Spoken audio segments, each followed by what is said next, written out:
ലോക glaucoma വാരത്തോടനുബന്ധിച്ച് Thiruvananthapuram precise speciality കണ്ണാശുപത്രിയുടെ നേതൃത്വത്തിൽ cyclothon സംഘടിപ്പിച്ചു.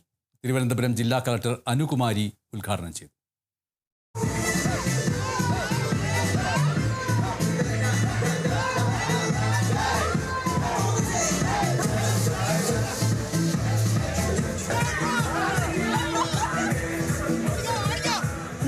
വയസ്സിന് മുകളിലുള്ളവർക്ക് ഗുരുതര നേത്രരോഗമായ ഗ്ലോക്കോമയെക്കുറിച്ചുള്ള ബോധവൽക്കരണം ലക്ഷ്യമിട്ടാണ് പ്രിസൈസ് സ്പെഷ്യാലിറ്റി കണ്ണാശുപത്രിയുടെ നേതൃത്വത്തിൽ സൈക്ലോത്തോൺ സംഘടിപ്പിച്ചത്. രാവിലെ 6 മണിക്ക് കനകക്കുന്നിൽ നിന്ന് ആരംഭിച്ച സൈക്ലോത്തോൺ ശംഖുമുഖത്ത് സമാപിച്ചു. 500ഓളം സൈക്ലിസ്റ്റുകൾ പങ്കെടുത്ത സൈക്ലോത്തോൺ തിരുവനന്തപുരം ജില്ലാ കളക്ടർ അനുകുമാരി ഫ്ളാഗ് ഓഫ് ചെയ്തു.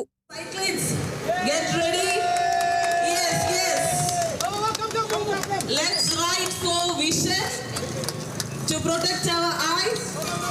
Kerala circle chief post master general PN Ranjith Kumar മുഖ്യാതിഥിയായി. ഗ്ലോക്കോമയെക്കുറിച്ചുള്ള ബോധവൽക്കരണം വർദ്ധിപ്പിക്കുകയും പൊതുജനങ്ങളെ കൃത്യമായ നേത്രപരിശോധനയ്ക്ക് പ്രേരിപ്പിക്കുകയും ചെയ്യുന്നതിനായാണ് സൈക്ലോത്തോൺ സംഘടിപ്പിച്ചതെന്ന് പ്രിസൈസ് കണ്ണാശുപത്രി ചെയർമാൻ ഡോക്ടർ VR ജയറാം പറഞ്ഞു. ഗ്ലോക്കോമ അല്ലെങ്കിൽ സൈലന്റ് കില്ലർ ഓഫ് സൈറ്റ് എന്ന് പറയുന്ന അസുഖത്തിൻ്റെ അവയർനെസ്സിന് വേണ്ടിയാണ് ലോകമെമ്പാടും ഈ ഒരു മാർച്ച് 8 മുതൽ 14 വരെ ഗ്ലോക്കോമ വാരാചരണമായിട്ട് പലവിധ പരിപാടികൾ നടത്തുന്നത്. പ്രിസൈസ് സ്പെഷ്യാലിറ്റി ഐ കെയർ ഈ ഗ്ലോക്കോമ അവയർനെസ്സിൻ്റെ ഭാഗമായിട്ട് ഇന്ന് നമ്മുടെ ഒരു സൈക്ലത്തോൺ നടത്തുവാണ്. ഗ്ലോക്കോമയ്ക്ക് സമയബന്ധിതമായ പരിശോധനയും ചികിത്സയും ലഭിച്ചാൽ കാഴ്ചനഷ്ടം വലിയ തോതിൽ തടയാനാകുമെന്ന് പ്രിസൈസ് കണ്ണാശുപത്രി ഗ്ലോക്കോമ വിഭാഗം മേധാവി ഡോക്ടർ കിരൺ ഗോപാലകൃഷ്ണൻ പറഞ്ഞു.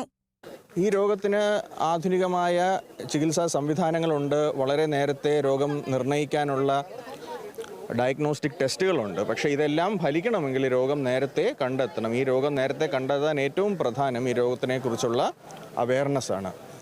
IMA president doctor Sreejith, KSOA scientific committee അംഗം doctor Mini Mathew, Thiruvananthapuram ophthalmic club scientific committee chairman doctor Anitha Prabhakaran എന്നിവർ ചടങ്ങിൽ പങ്കെടുത്തു. Kerala vision news, Thiruvananthapuram.